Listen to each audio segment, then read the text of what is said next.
At 38, James Reed, a humble Portland teacher, learns that his daughter Emily has received a kidney from a mysterious donor. But when he goes to thank her, he discovers a shocking resemblance to Emily. His life is being destroyed by suspicions and secrets of the past. Will he be able to uncover the truth legally and bring justice to his family? James Reed sat in the sterile hospital room, his eyes fixed on his 16-year-old daughter, Emily, who lay pale and fragile beneath a tangle of tubes and wires. The steady beep of the heart monitor was the only sound breaking the oppressive silence at Portland General Hospital. For years, Emily had battled kidney disease, a relentless shadow that had stolen her childhood, leaving James, a 38-year-old high school math teacher, grasping for hope. Today, though, was different. The transplant surgery was over, and Dr. Andrew Klein had just delivered the news James had prayed for. Emily was stable. A donor had given her a new lease on life. "She's a fighter, Mr. Reed," Dr. Klein said, his voice calm but weary as he adjusted his glasses. The kidney came from a young woman named Caitlin Morgan. 22 years old, perfect match. It's rare to find compatibility like this. "You're lucky." James exhaled, a shaky breath he'd been holding for hours. "Lucky doesn't even cover it," he murmured, squeezing Emily's hand. Her fingers twitched faintly in response, and a weak smile flickered across her lips. "Thank you, doctor. I'd like to meet her. Caitlin. To say thank you." Dr. Klein hesitated, his expression tightening for a split second before he nodded. "She's in room 312, down the hall. Just keep it brief. She's recovering too." There was something in his tone, an edge James couldn't quite place, but he brushed it off. Gratitude outweighed curiosity, at least for now. Leaving Emily with a nurse, James made his way through the fluorescent-lit corridors, his sneakers squeaking against the polished floor. Room 312 loomed ahead, and his heart thudded with a mix of anticipation and nerves. He knocked softly, then pushed the door open. "Hello? Caitlin? I'm James, Emily's dad." The words died in his throat. A young woman sat propped up in bed, her light brown hair pulled into a loose ponytail, her face pale but serene as she gazed out the window. She turned at the sound of his voice, and James froze. Her eyes, wide, hazel, and piercing, were Emily's eyes. The same delicate cheekbones, the same faint freckles dusting her nose. She could have been Emily's older sister, a mirror image aged by a few years and a touch of exhaustion. It wasn't just resemblance, it was uncanny. "Hi," Caitlin said, her voice soft but steady, tinged with a rasp from surgery. "You're her dad? How's she doing?" James blinked, forcing himself to speak. She's good. Thanks to you.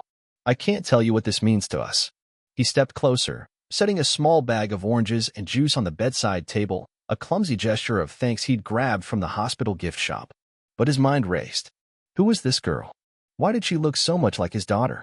Caitlin offered a small smile. "I'm glad she's okay. I didn't expect anyone to come by. It's nice." Her gaze lingered on him, curious but guarded. He sat down, still reeling. "Caitlin, I hope this doesn't sound strange, but you remind me of her. Emily. It's striking." He forced a laugh, trying to lighten the weight of his words, but they hung heavy in the air. She tilted her head, studying him. "People say I don't look much like my mom. Maybe it's just one of those things." Her tone was casual, but her fingers tightened around the edge of her blanket, betraying a flicker of unease. "Your mom," James echoed, seizing the opening. "Is she here too?" Dr. Klein mentioned something about her health. Caitlin's expression shifted, a shadow crossing her face. "Yeah, she's upstairs. Heart condition. But she doesn't know I did this. Please don't tell her, she'd freak out. I just wanted to help her get her surgery faster." Her voice dropped, almost a whisper. "The hospital said the fund could cover part of it if I donated. It was my choice." James nodded, his throat tightening.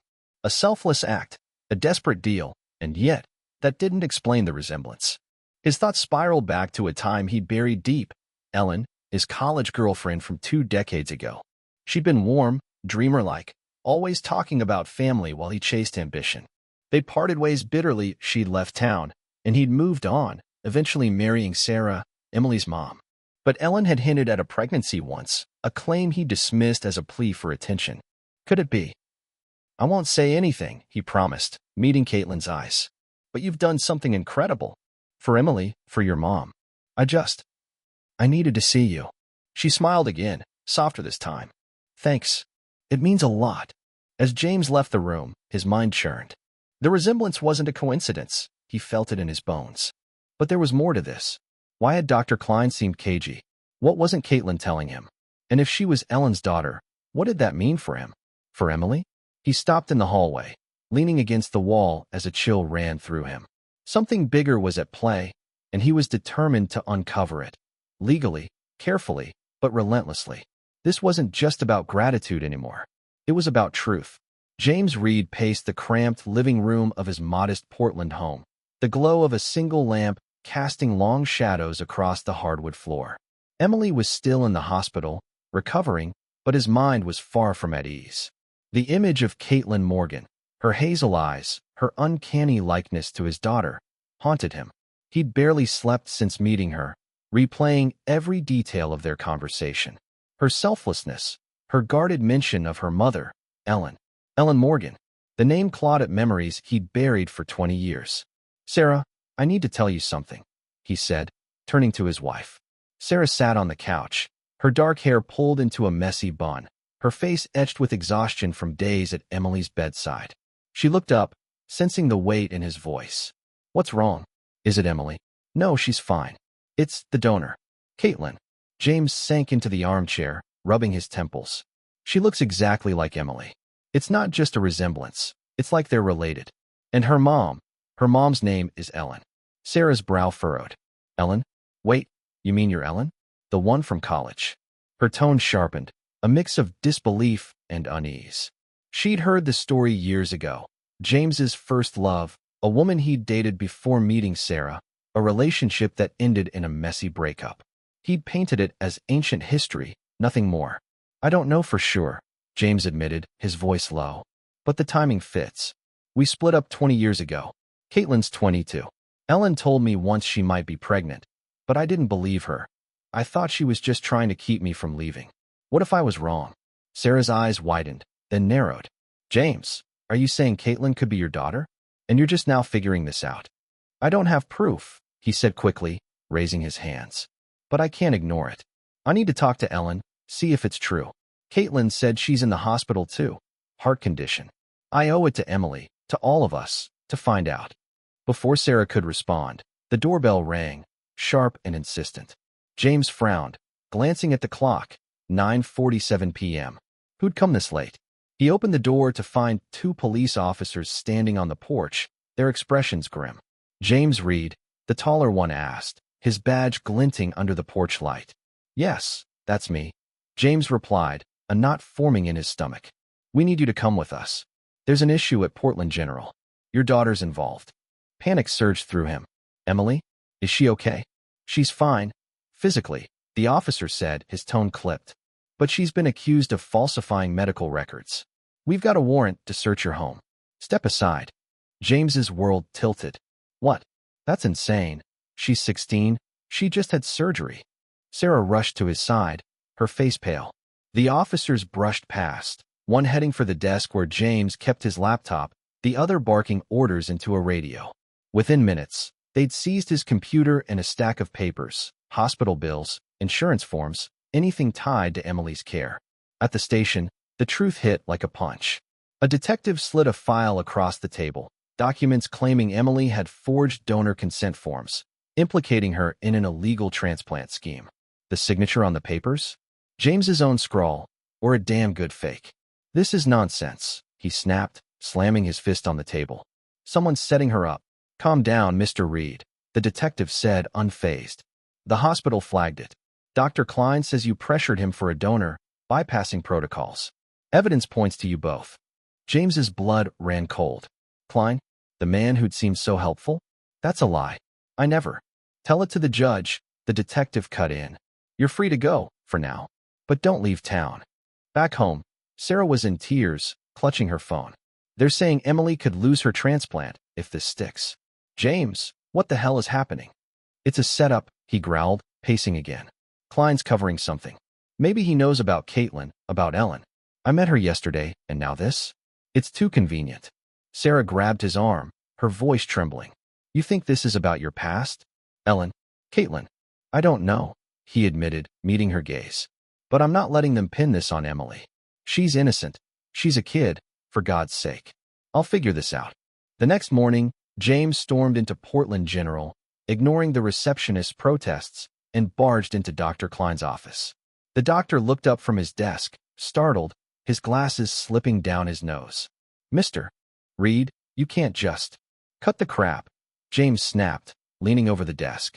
"Why's my daughter being accused of forgery? What are you hiding about Caitlin?" Klein's face tightened, but he stayed composed. "I don't know what you mean.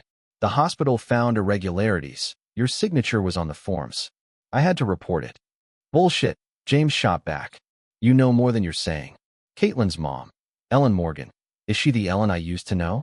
Is Caitlin my daughter?" Klein's eyes flickered, a crack in his calm facade. I can't discuss patient details.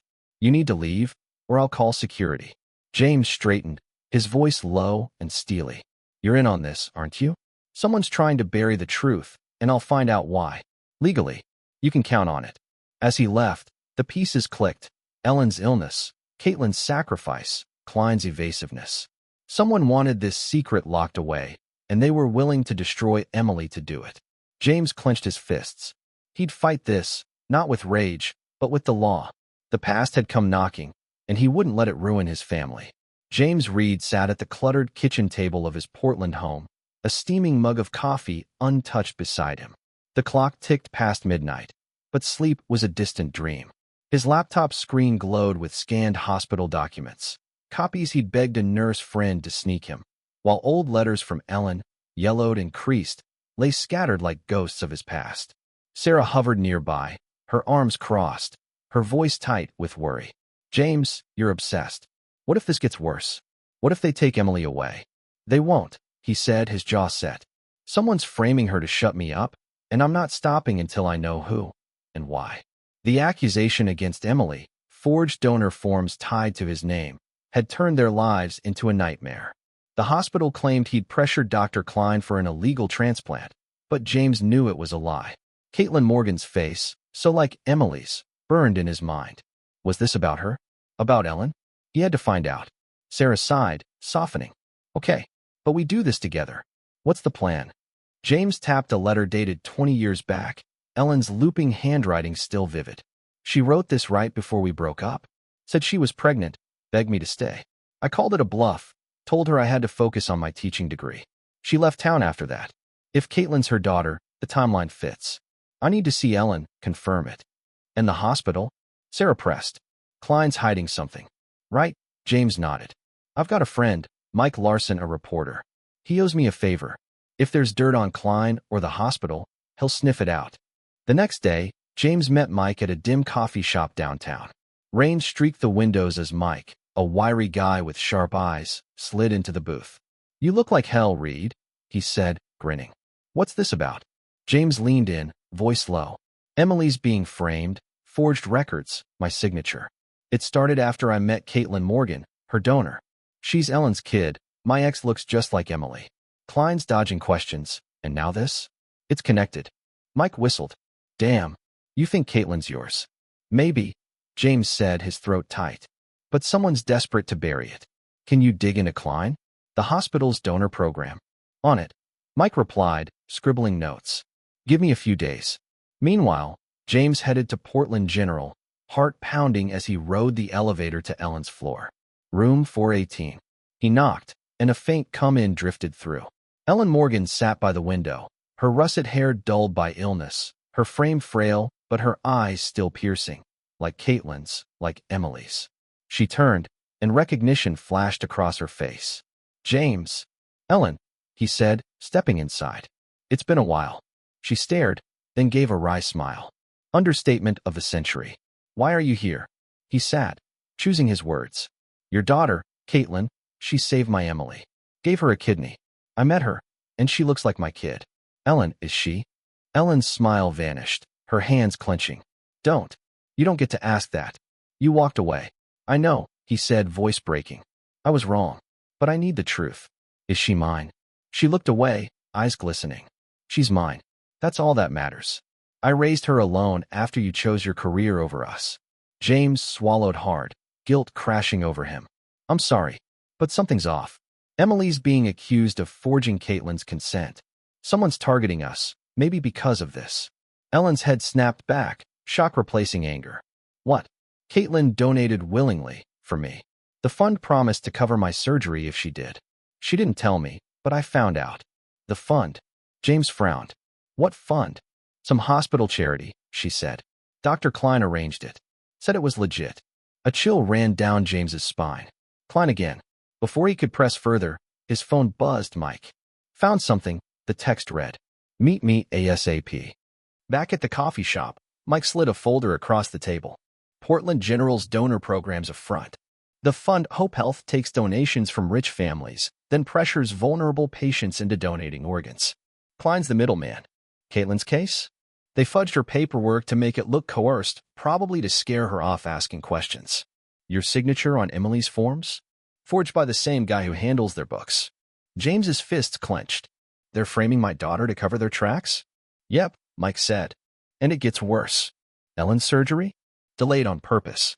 They're milking her case for more donations. It's a racket. Rage boiled in James's chest, but he forced it down. We're taking them down. Legally. Get this to your editor, every detail. I'll call a lawyer. As he left, Ellen's words echoed. She's mine. But Caitlin's face, Emily's face, told a different story. And now, a corrupt system threatened them all. James wouldn't let it stand. The truth was close, and he'd fight for it with everything he had. James Reed stood outside the Portland courthouse, the gray sky spitting rain as he adjusted his tie. His stomach churned, but his resolve was ironclad. Weeks of sleepless nights had led to this, a lawsuit against Portland General Hospital and its shady Hope Health Fund. With Mike Larson's expose ready to hit the press and a sharp lawyer, Laura Green, by his side, James was set to dismantle the corruption threatening his family. Emily's name hung in the balance, falsely accused of forging donor records, while Caitlin and Ellen faced their own exploitation. Today, he'd make it right. Inside, the courtroom buzzed with tension. Laura, a wiry woman with a hawk-like gaze, leaned over. We've got their financials, sloppy forgeries, backroom deals. Klein's the linchpin. If he cracks, they're done. James nodded, glancing at the defense table where Dr. Andrew Klein sat, his face a mask of forced calm beside a slick hospital attorney. The judge, a stern older woman, banged her gavel. Let's begin. Mr. Reed, your claim. Laura stood, voice cutting through the room. Your Honor, Portland General and Hope Health coerced Caitlin Morgan into donating a kidney under false pretenses, then framed Emily Reed to silence her father's inquiries. We have evidence of falsified records, witness testimony, and a pattern of patient exploitation. The hospital's lawyer smirked. Baseless. The Reeds pressured Dr. Klein for an illegal transplant. Their signatures prove it. Lies, James muttered, fist clenched under the table. Laura shot him a warning look. Stay cool. The turning point came when Caitlin took the stand. Pale but steady, she gripped the rail. I donated to help my mom, Ellen Morgan. Hope Health promised her surgery funding if I did. But they never paid, said I owed more. When Mr. Reed asked questions, they panicked. Klein shifted, his composure slipping as Laura pounced. Ms. Morgan, who arranged this? Dr. Klein, Caitlin said, her voice firm. He told me it was standard. I trusted him. The gallery murmured. James caught Caitlin's eye, a silent thank you passing between them. She wasn't just a donor, she was a fighter, like Emily. Next, Ellen testified, her frail frame dwarfed by the stand. I didn't know Caitlin donated until later. Klein kept delaying my surgery, saying the fund needed donations. I thought it was legit. Her gaze flicked to James, softening. He's helping us now. He didn't have to. The hospital's defense faltered when Laura presented Mike's findings. Leaked email showing Klein rigging donor deals, forging James's signature to pin blame on Emily. A whistleblower nurse confirmed it. Klein had bribed her to stay quiet. The evidence piled up, undeniable. During a recess, James found Caitlin and Emily in a quiet hallway. Emily, still weak but defiant, hugged Caitlin. You saved me, she whispered. And now we're saving you. Caitlin's eyes glistened. I didn't know about Dad. Mom told me last night. It's a lot. James's heart skipped. She told you? Yeah, Caitlin said, hesitant. She said you didn't know about me. I don't blame you, just figuring it out. Emily grinned. So, you're my sister? Maybe, Caitlin laughed softly. Yes, we'll see. Back in court, Klein cracked under cross-examination. I followed orders, he stammered, sweat beading on his brow. The board wanted profits, Hope Health was their idea. I didn't forge anything myself. The judge's gavel silenced the uproar. Enough. We'll reconvene for a ruling. Outside, James pulled Ellen aside, rain streaking her coat. You told her, he said, voice thick. Why now? She deserved to know, Ellen replied, meeting his gaze. And you're not the man you were back then. You're fighting for us. I see that. I should have fought for you 20 years ago, he said, guilt heavy. I'm fixing it now, for you, Caitlin, Emily. Ellen nodded, a faint smile breaking through. Then let's fix it together. As they waited for the verdict, James felt the weight lifting, not fully, but enough. The girls' laughter echoed from the hall, a sound of hope amid the storm. He'd exposed the truth, protected his daughters, and begun to mend a fractured past. Whatever the judge ruled, he'd already won something bigger, a family reunited by courage, not coincidence. But the fight wasn't over, not until justice landed. James Reed stood in the crowded Portland courthouse, the air thick with anticipation as the judge's gavel hovered.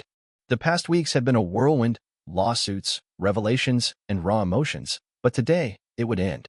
Beside him, Sarah squeezed his hand, her eyes locked on Emily and Caitlin, who sat together, whispering like sisters already. Ellen stood nearby, her frail figure steadier now, a quiet strength in her gaze.